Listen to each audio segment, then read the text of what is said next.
गंगापूर तालुक्यातील लासूर स्टेशन इथं Saint George English स्कूलमध्ये अजब कारभार. मुलांची फीस न आल्यानं परीक्षेच्या वेळी चक्क मुलांनाच पनिशमेंट देण्यात आली. मुलांना शाळेबाहेर बसवण्यात आलं. पालकांच्या वतीनं फादर यांना विचारण्यात आलं. यावेळी फादर यांनी मला त्याबद्दल माहिती नाही असं टाळाटाळीचं उत्तर त्यांनी दिलं. पालकांनी शिक्षणाधिकारी यांना घटनेची माहिती दिली. यावर शिक्षणाधिकारी चव्हाण शाळेवर कारवाई करणार का असा प्रश्न जनतेतनं उपस्थित होतोय. या ठिकाणी मुलांना शाळेतील आवारामध्ये बसवल्यामुळे मुलांनी आलेल्या एका पालकांच्या मोबाईलवरून आपल्या पालकांना संपर्क करून पालकांना घडलेल्या प्रकाराची सविस्तर माहिती दिली. यावेळी पालकांनी शाळेत धाव घेऊन आपल्या मुलांना भेटले.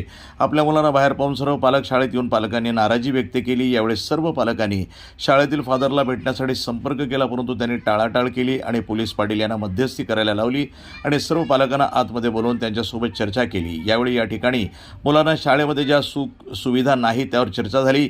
यावेळी शाळेतील फादर यांना विचारणा केली असता मुलांना बाहेर का बसवलं, फादर यांनी गोष्ट मला माहीत नाही असं टाळाटाळीचं उत्तर दिलं. त्यानंतर हा प्रकार घडणार नाही असं सांगितलं. ठीक आहे. का बसवलं बाळा तुला? फीज मी भरवली नाही. किती बाकी होती? 24,000. पेपर होते का? हां, फायनल पेपर. Final paper. त्यांचं काय म्हणणं आहे? त्यांचं म्हणणं आहे फीज भरा आणि तुम्हाला एक हॉल तिकीट देताना तुम्हाला मजा असेल. फी नाही भरली तर दिलं असेल. ठीक. फी नाही दिली म्हणून किती फी बाकी? 27,000. 27. रोज बसवतं का असं? नाही, मग आजपासून पेपर चालू असताना बसवलं.